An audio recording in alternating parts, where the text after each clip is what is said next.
Alright, what is up everybody? Welcome to the bronze match of the 2023 TSL Code S. I am Deltheus. We got a good one lined up here today. UrbaneOlive versus Melvinfro, but before I start ranting too much, I do have a co-caster today, Jason Blade.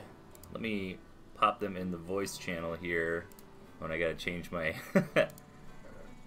gotta turn off my push to talk on Discord. There we go. Yeah, I'm really excited. This will be a fun way to kind of end the season here, covering this bronze match. And what's going on, Jason? Hello? Hey. How are you doing? I think this is the first time we casted together. Yeah, I mean, I just started casting this year, so Yeah. it's pretty relatively do it all. So How are you yeah. enjoying it so far? It's pretty fun, huh? Yeah, it's pretty. I like it. I like it a lot. Considering that I'm one of the more newer-ish players, it's definitely something. It's a lot to learn. Right. But I think like casting can really help me kind of get more understanding of game awareness for sure. Oh yeah, it's a very best way to learn is I guess to watch high-level players, and a really good way to do that's to cast and try to analyze games yourself and stuff. So. For sure. The scene always needs more casters, especially in these events where there's so many games being played. So I'm sure everybody really appreciates how much content you covered this season. What are your big takeaways? Did you mostly cover open, or did you do some competitive as well? I actually did mainly competitive, actually. Okay. Yeah, so I've actually used YouTube quite a lot for a lot of the castings, because Right. I tried streaming, but like considering like my internet situation and my computer not being that great, was a bit of a struggle. So I was like, you know what, the next best thing is just doing like recordings of it and stuff. Yeah. And it has definitely worked out pretty well. I really enjoyed some of the matches that I've cast. Hold on, I gotta look real quick Sure. to kind of see what I did previously. Oh, speaking of, are we gonna be like both opening the game and then like pressing play at the same time? Or are we doing like a share screen type of style? Sorry, I should have probably coordinated with you a little bit more. Yeah, so get the replays loaded up, and then I'll just do like a countdown, and we'll both kind of watch together. All right, sounds good. Let me go ahead and open up the game then. So I guess since you've covered a lot of competitive, what were your big takeaways on the meta this season? What do you think kind of worked or what didn't work?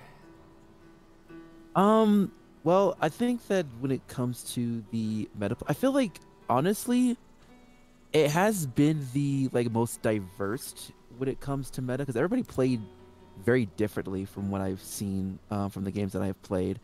I know that especially for the two people that we're going to be looking at with UrbaneOlive and Melvinfro. I know not Melvinfro. Who was it Melvin? Yeah, Melvin versus Urban. Yeah. I know that with Melvin, like he pretty much kind of lives and dies the owl badger meta, because like he's completely like mastered that meta to perfection. While for Urbane, he does rely on the board, but a lot of his tactics is kind of reliant on like how he's able to play with his moles, as he's pretty much the mole professor within the community. And it's just very interesting how we see like players being able to find their own kind of sense of clash to make it work. Because I know that like from previous seasons there has been a lot, like there's like one specific comp that a lot of played. I know like Wolf Owl was a pretty good example of that. Yep. Then once that got patched, that was when we actually saw a lot of diversity within how people play, and I thought it was very interesting. I know that like Badger or Boar has kind of been like the main go-to with tier 3, and while Lizards hasn't really been played that much, they have been used in certain ways that I think really kind of like put a spin on certain games for sure. Yeah, I like the position that Lizards are in a lot, to be honest, and yeah, I do remember the Owl Wolf meta, and then shortly after that, it kind of became like Boar, Chameleon, Mine, and some various builds on that. But I think Lizards are in a healthy spot, and in a sense where they're not an auto pick. In some metas they are. Back in the day, you'd be a fool to not run the Lizards, but now there's actually a lot of decision making to be made in the tier 1 slot. I mean, toads seem a little bit weak, but that's probably good. Whenever toads are too strong, then that leads to a lot of problems. So squirrel mole kind of being the strongest on paper, but you might need pigeons if you're going badger or some other comps. And of course lizards just give you that outplay ability, I suppose, to be able to flank and kind of, you know, esports on your opponent. So I think it's still viable. You know, we see Mishi running lizards a lot, but I think it's pretty cool, you know, the relationship that's there between squirrel, mole, and lizard. Maybe moles really are tough for lizards, so you might think twice about going up against a mole player with them. But other than that, I think it's pretty okay. But I just learned, thanks to Olive in the chat, that the first 3 games are random decks. That all our composition analysis is out the window here, which is great. I think these are going to be some fun games. I mean, obviously these players know each other. You know, there is a $20 prize pool for the 3rd place match, but it sounds like they just decided to have fun, and maybe we'll see if it's a 3-0 or after the first 3 matches with the random decks, they're like, okay, let's play for real now. But hey, I mean, random decks, you know, that it's not as meme as it sounds. I mean, the random generator is kind of okay at getting you a decent distribution, but you know, when you never know what your opponent's gonna bring out, I mean, that's pretty tough. Yeah, that's 100% the case, because I know that, like, it's very interesting seeing people go for like random compositions, because I think it kind of like widens your horizons of what you want to play with when it comes to the games as a whole, because, you know, some comps are certainly better than others depending on how you play them, but it's all about the creativity at the end of the day. And that's what I really like about this RTS in particular, is just being able to find ways to use them in a way that usually not a lot of people expected. So I'm very excited with that, with this being completely random compositions between the first 3 games. So I'm excited. Yeah, me too. Are you ready to roll? Got everything loaded up? Yep. Cool. Well, I guess without any further ado, let's hop into it here. The bronze match, game number 1 between Olive and Melvin. Are you ready? Yep. All right, let's do it. 3, 2, 1, go. All right. Spawning in the bottom, in the green, we've got UrbaneOlive, and up top in the red, Melvinfro. And both players have squirrels, so that's a good start. Yeah. Good start, but I gotta say, Melvin's comp is certainly very interesting with the boar wolf composition, and not really much around to play with only ferrets as a tier 2. So I'm very interested to see how Melvin's gonna play this. Yeah, that's a good point. I mean, it looks like squirrel, ferret, wolf share between the 2 decks, but Urbane with the cams definitely gonna allow for a lot more tier 2 bruising than the ferrets will. So I think Melvin's got some choices here. Maybe he could just, you know, go for a ton of squirrels and then eventually try to ram out a boar. What do you think? How do you think you would play this from Melvin's position here? Definitely for the early goings, certainly going mass squirrel would probably be a good. But I would say if he wants to utilize the ferrets, because I know that like there is a little bit of a high ground for a advantage when it comes to using the ferrets. So if he wants to probably do some like farm abuse, try to utilize that range with the ferrets along there as well, could possibly be something interesting if we go into that late game position. Yeah, 8 farm tier 2 from Olive, but an 8 farm double from Melvin. And yeah, maybe with the ferret, the question is how much do you want to go all in on the ferrets if you're Melvin? You know, are you practice with them? Because he does have the barbed wire, and you're right. I mean, Olive's main base is on the low ground, so you take one of these forward mills, you set up some wire, maybe you can start doing something with the ferrets. But Melvin did scout that fast tier 2, I believe. Let me double check. Yep, he did. So, and gonna just straight go into the boar and cross his fingers and hope it gets out in time. This is an important scout for Olive. He needs to see this tier 3, and he does. Nice. Worried for a second. Yep. Yeah, I wasn't surprised that he would go ahead and see that pretty easily. It's not like it's in a very hidden position, considering how wide open Melvin's home base is at the start of it. So, not too surprised he's able to scout that pretty quickly. And of course, him trying to do a lot, very aggressive placements here. looking to go ahead and charge in as soon as he can. Yeah, generally these, you know, it's almost kind of a bait when you see your opponent rushing a fast tier 3 on one base. I mean, a lot of times you really can't break it and stop that tier 3 from coming out. But Melvin doesn't have any turrets, he doesn't have any moles, and Olive did build the tier 2 Warren first, so the cams are already here. So Olive's going to try it, and this might work out. I mean, pretty even squirrel numbers plus some cams here. That boar fast approaching, though. Yeah, that boar's probably going to come out probably like, what, about 30 seconds? Yeah, 10 seconds, 20 seconds, I think. I think it's around 50. It's been a while. They changed it up a little bit. But here we go. Cam's already slamming down some Warrens. Ooh. Really utilizing those cams, taking out those Warrens pretty early on in the early going, so... And this is what I was talking about. I mean, Melvin took a couple punches, but he's able to hold, and now he's got the boar here. Yeah, the boar is now out, and plus with some of the pigeons coming out as well, it's going to be a very interesting situation for Urbane to try to find a way to stop this, because I'm sure that Melvin's going to come in as quick as possible to try and finish this off. Yeah, artillery cannon coming up for Olive, but that's not going to get up in time. He realizes that now, sells it off for some more squirrels, and does take that back base, but, I mean, this is such an abusive cliff, and the boar is already going to town, roasting up some Warrens. Ooh, oh, man, no, Olive. Ooh. All right, maybe the move was to sell into a bunch of cams and try to base race.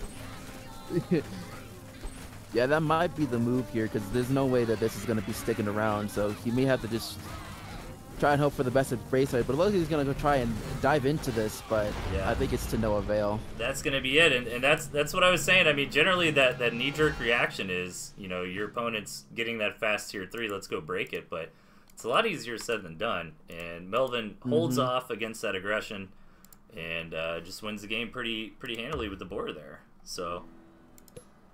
nice. That was interesting. Didn't get as crazy as it could have with the random. So maybe we'll see some I don't know, Toad only in the tier 1. Oh no. You know? Oh goodness. Bless those who go solo Toad. Are you ready to hop into game 2? Yep. I would love to see it. I'm fingers crossed for Toad only tier 1 while we're in random. But all right, here we go. Let's get into the next match here. 3, 2, 1, go. Alright, spawning in the bottom, UrbaneOlive with a deck that looks pretty normal. And up top, Melvinfro. Again, these aren't too bad. The Fox is pretty cool. Let's see if that actually hits the board. But no boar rush for Melvin this game, so gonna have to do something different this time around. Yeah, he's gonna have to do a little bit of an interesting style to kind of play with. Like, I guess you can probably consider this more of a poking type of comp, I guess. With the Fox only and having like squirrels as kind of your main tier 1, and of course with Cam as a tier 2. But Urbane pretty much has a pretty standard meta deck, to be honest with you. Like, I can definitely see that being like your standard deck that you would call for this particular patch of this game. Sure, yeah. I mean, it's pretty close. It's definitely got a lot of play to it. It would be fun to see Melvin try to do some poke stuff, like, I don't know, run around with the Fox and try to bait the enemy into some mines or set up some arties. We'll see if that happens. I think there is potential on the map with that, with some of these cabin placements. And game number 1, Olive was on the low ground with the main. That always really hurts. So map looks a bit more fair this time around. Probably a little better for Melvin, but if it goes long, Olive can try to take that 3 o'clock as the third. But yeah, I don't think either players can complain too much. And... yeah, for sure. There is plenty of mills to go around, especially for on Melvin's end, having those like 2 mills really like next to each other. So oh yeah, that's you can easily get into you can easily get into 16 farms if you wanted to, as Urbane's already got his second up. Yeah, Melvin not pulling the trigger on a second base just yet. Instead, going for more tier 1. Maybe going to punish Olive for kind of assuming that Melvin will go into second base. Yeah, Olive throwing down that first farm. Now he's really starting to invest some money here. Yeah. Really curious what Melvin... is he just going to push now? Maybe take the mill? Yeah, and then push. Ooh, this mine gets a little value. Ooh, yep. Getting a little bit of damage here, but it looks like... very interesting that he wants to go up for the campfire here instead. Yeah, just doesn't want that taking pop shots on the units as they walk by. But between that mine and that campfire, you know, lots of damage on the squirrels, and Melvin is not going to attack. So Olive, I think, is in a slightly better spot right now. Gets his economy going, but Melvin does catch up. This is an important scout from Olive. Does not see how many farms Melvin's going for, so this is a really smart play from Melvin, just going straight up to 3 farms. Yeah. Yeah, I think it's because Urbane probably knows that a tech was possibly coming his way, considering that, of course, the campfire being taken out and stuff like that, that he was on the move, but now he scouted it, so I'm sure that he's going to try to go ahead and match that. Yeah, tries to just catch to up and catch up with it. Gets one ahead there. Nice scout from Melvin. Nothing really to be seen just yet, though. No crazy tech. We're still in tier 1 here, and looks like both players want to try to get up to 16 if they can. Yeah, it seems to be the case. He's trying to go into a full 16 and start really setting up their compositions so far. As Urbane does go ahead and do just, well, both players does go into the full 16. But as you mentioned earlier, I mean, Olive's got really the core of a very strong push in this random deck composition here. That Squirrel, Mole, Boar was the little pigeon backup. And that's going to be more powerful than just Squirrel, Cam, Fox. So I think if I'm Melvin, you probably want to get into more cams and your Fox. Go down on the squirrels. I mean, an Artie would be nice, but I don't know if he can afford it. Yeah, I definitely agree with that sentiment. Because, I mean, I think for like for Artie play is really interesting because a lot of people really use the Artie to try and at least cover more ground and expand even more so. But it just kind of depends on like what they want to use, because I usually see that with like an owl fox combination more so than just solo fox. Right. Well, Melvin still hasn't seen the boar, but Olive got the scout on the fox pretty fast. Melvin really needs to see this boar, but getting into for a deep scout's gonna be tough. Artillery does come down. It should be up in time. Melvin does have the fox supply blocked at the moment though, so needs to get that in production. There it goes. And I don't know. I mean, I think Melvin might have a chance in this push if he's really a Fox micro god here. I mean, Boar and Cam. I mean, these are things that the Fox can deal with. Yeah, it just really depends on how well he micros into this, because I'm sure like the Boar's gonna be coming out pretty much about 10 seconds now, way before the Fox is gonna be popping out too. So if the battle comes prior to that, it'll be pretty rough for Melvin to kind of dive into that as Urbane's getting ready to come in. Artillery is done, and yeah, the short rush distance here too. I mean, as you mentioned, like the Fox really wants to be able to, you know, take pop shots and get the army weakened before it's at the doorstep. But I mean, if Olive comes in and just kills that mill, even if he loses the battle, he'll lose the war, win the war rather. Here we go, big fight coming in. Melvin really just needs to keep this grist mill alive. Artillery cannon doing a ton of work, and Melvinfro is holding on strong. Oh man, that makes me so happy. That worked so well for Melvin. Oh, that really did. That was just some great use of the artillery, and not to mention the fact that the amount of pigeons that are out for Melvin right now really helped out when trying to keep that army alive. Yeah, that was such a meta push from Olive, but again, the artillery cannon really got a lot of work done.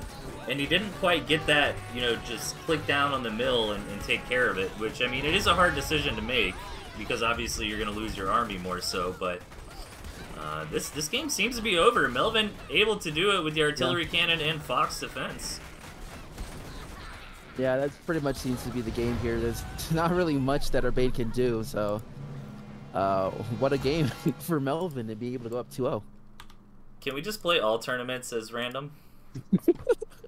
Oh goodness, I don't know if my heart can take it. It's already I'm already struggling with just the meta compositions alone. New next season 2023 all random. Oh lord. It just would be, does sound chaotic. It sounds so funny. It would be really fun. It would just be really hard to enforce, unfortunately, because then a player's like, oh yeah, this is the random deck I got. It's like, yeah, sure, buddy. Sure, you just happen to get Owl Badger with your random and skunks. But anyways, maybe like it's just a coincidence, right? All right, Match number 3. Are you ready to hop into it? Let's get it. All right, here we go. 3, 2, 1, go. Okay, in the bottom with the Toads, Melvinfro. And up top, to the left, UrbaneOlive. A little bit out of his comfort zone here with the Squirrel Lizard and a couple tier 3. I hope Olive wins this game so we got some more matches on our hands.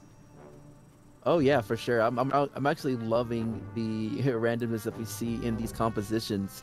With Urbane, definitely, this is definitely not Urbane's wheelhouse. Yeah. Not having to rely on moles as much compared to like the games that I have seen him with. So it's gonna be interesting how he's gonna play this. And this is a really big, awkward map. If you take a look at the mini-map here, there's actually only one attack path where Melvin is walking right now.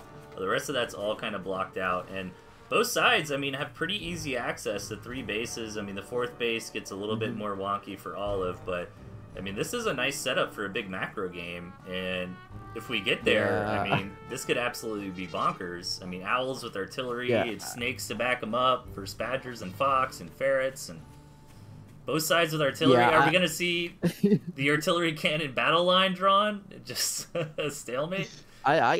I can honestly, I would not be surprised if this is like a 15-minute game, considering how this is set up with both players using somewhat awkward compositions. Ooh, mole coming in! Ooh. Olive did not see a little taste of his own medicine there. Yeah. that's definitely an interesting case there. Kind of taking a little bit of advantage there from Melvin, trying to get ahead in economy with that. Especially, I think he got a swing on that too, didn't he? Yeah. Yeah, he got the farm. He actually did get the farm. Olive was not in position, did not see the mole warren coming. Now, that's going to matter a lot more if it becomes a tier 1 war and we're kind of stuck on one base, but if both players can kind of stabilize and get the economy going, it'll matter less and less, but lots of tier 1 it's just a slight inconvenience. Yeah, just a slight inconvenience in the early game, but, you know, I know Urbane's going to recover that pretty easily and start to try to get ahead into the eco game, but so far, Melvin's just trying to stay ahead as much as possible. Already getting into some squirrels and a little bit of toad on the side as well. Yeah, I would really favor Olive's comp here if Melvin didn't have the snakes. But the snakes, I think, are really going to be the all-stars if we get into a big, long game here. Yeah, if we get into that long game and how important economy is in those late games, I can imagine that the snakes being a huge deal for Melvin, and it'll be rough for Urbane to handle. Yep, and Snake is one of Melvin's favorite units historically, so definitely knows how to micro them. Looks like we are going to get into 16 farms. Interesting, Olive's keeping this cabin alive as some defense, it looks like. I hope it doesn't start shooting his pigs, though. I don't think so. Yeah, I don't really think that they that the cabins really go after pigs themselves. It's just mainly just the actual fighting units that it targets. Because I have seen some campfires cabins being as close as possible, and they don't really fire. So I'm sure that it'll be fine. I'm sure it's fine. It'll be all right. It'll work out. All right, owl on the way here for Melvin. Let's see. Urbane has not seen that yet, but Urbane knows it's a 16 farm game. Double owl versus a fox. Now, okay, artillery is coming down though. Yeah, I'm not surprised that Melvin's gonna go for multiple owls here. Like honestly, when you have an owl solo comp, that's kind of expected to have at least like 2 or 3 at minimum before charging in. So. Does this artillery? Artillery will shoot the cabin. Yeah, because turrets do. Yeah. It recognizes it as an enemy unit. And I like the idea of the fox first, but it's not what he needs here against the owls. You know, generally he's thinking, okay, it's gonna be a long game. Let me get the fox out. Let me start getting some value. But literally, owl snake. I mean, these are all the fox counters. So Olive does have this artillery here to kind of hold him back for a little bit, going into more and more artillery as he shoots right up to 24 farms.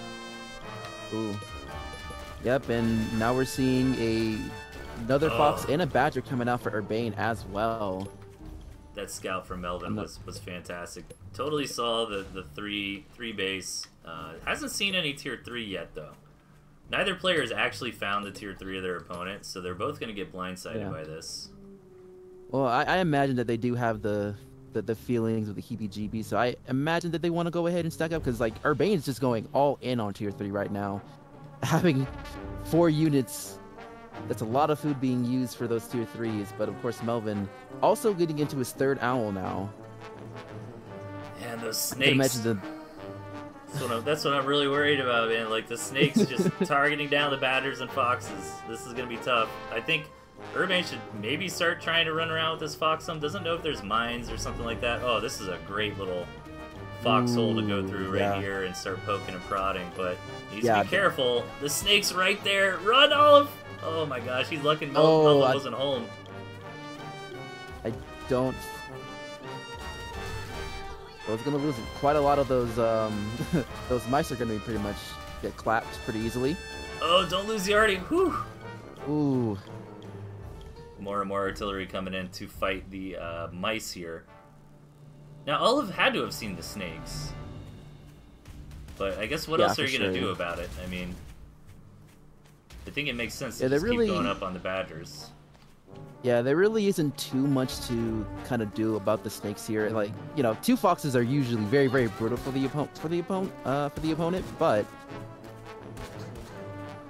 with how much is on Melvin's side, I can't imagine them doing too much damage comparatively. I was gonna say, I think you should keep this mill for more arties. Now, this is the bad spot though. I mean, Melvin's literally got like the best spawn you could ever ask for in a game. I mean, 4 mills just right down the row, 1 entry. Olive's gonna have to fight for this 4th mill to keep it active, but I think he at least needs that territory to reposition the artillery forward. 3 owls here, 4 snakes. Here we go, it's an engagement. Melvin getting some stacks on one of the badgers. Yeah, draw all the way back, and now this is where he needs to move forward. Oh my gosh. Yeah, I'm really liking the micro from Urbane in this matchup that was as good as he could have done. These badgers are going to die, but he needs to get as much value out of them as he can before they do. Can he save the other fox by putting it in the water? I think. Woo! Ooh. Loses 2 badgers. Honestly, that's like the... Yeah, this is probably the best you can get out of it, being able to keep both of the foxes. Yes, you do lose the badges, but you do take one of those owls. So I think that's a... I'd say that'd be it's pretty even Steven with how that battle went, but you can't say that Urbane's very thankful for that particular battle. Right. And again, the hard part here is that Olive's going to have a tough time ever really farming on this 4th base, where Melvin is just cash money right now. He's a millionaire over here. Yeah, we're seeing more owls coming out for Melvin as well, going all the way up to 5, which is... Whew, that makes my heart drop. Seeing that many owls, you're just like, oh no, this is not gonna be fun. I like this approach from Olive though. Just throw so many badgers at the enemy where it's like, I don't care if you tag a couple of them down with your snakes. Nice job over here as well, just trying to get some more value out of these foxes. Any kind of hamper to the enemy economy. Can probably get 1 more farm. Needs to run away now. Great micro there from Olive. Good harassment. Ooh, wants to come in to get a little bit more on the retreat, but the mice are going to stop that. And this is buying time. I mean, Olive's almost up to 7 badgers. It's been a long time since I've seen 7 badgers in a game, Jason. Oh, yeah. This is my first time seeing this many badgers in general. But, you know, you need as many DPS as you can, because, like, dealing with this many owls, you need pretty much have to go all out on DPS and make sure to try to counter that when you don't have a board, especially. Yeah, I like this from Olive as well, just keeping the mice, like, keep aggroing them, don't let them build up too much. And let's see, this is really going to come down to Melvin's snake micro. I mean, can he tag all these different badgers? Here we go. The big fight starting to happen. Olive drawing it back to the artillery. Now Olive should be able to push forward and hopefully start cleaning up these owls. This is what he needs. Olive with the 6-7 badgers. This is big. So many things are going down. Ugh. Couldn't quite get past the cannons, though. That was insane. What a game. Yeah, this game has really been one of those wild random composition games, that's for sure. Very creative ways from both players. But who do you give the edge to right now in this situation? Because granted, Melvinfro does have the economy lead by quite a bit, obviously, but those farms are going to slowly start trickling down in any moment. And since Urbane can easily go ahead and get a couple of these farms, since some of them haven't even started yet, I wouldn't be surprised that we start seeing the economy slowly go into Urbane's favor as the time goes on. Yeah, that's a good point. I mean, Melvin did get that extra juice earlier, but he's going to pay for it if the game continues forward. He does have that starvation farm. He also has a couple more from where the fox had harassed earlier. But, I mean, Owl Snake is just stronger than Badger Fox, I think. And Urbane... Oh, no, Urbane's trying to harass with the fox and loses a Badger to the snakes. I don't even think a Bath will save that Badger at this point. 7 stacks. No, not at all. That Badger's gone, unfortunately. So this is tough for Olive. I really think the snakes are the hard part here. But at the same time, if Melva didn't have them, then these Badgers would be able to push through no problem. I like the idea of going back down to 1 fox. That makes more sense. No, actually he's going to rebuild to a second one. Maybe if you can keep the fox alive, let the Badgers tank the brunt of it, and then the fox kind of cleans up at the end. But with the cannons here, just look at that many mice. Here we go. Oh no, Olive's commander is gonna die to snake poison right at the beginning. No, I think that might be it there. Well, what a game. Very interesting. Olive is back, but the army is gonna get wrecked on there, and GG, Melvin's gonna sweep it with a 3-0 victory. Oh man, that was interesting. Yeah, that was a spicy game, for sure. Well, that is it for the show today, I suppose. Very short one. But let's see.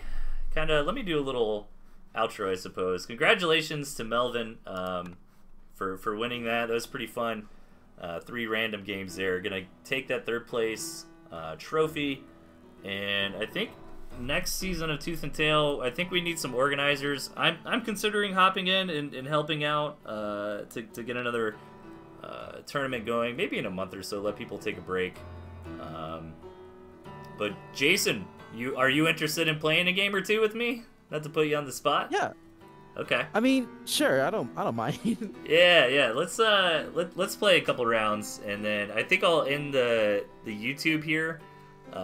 So thanks and stay tuned, and we'll see you when we have another competitive event. See ya.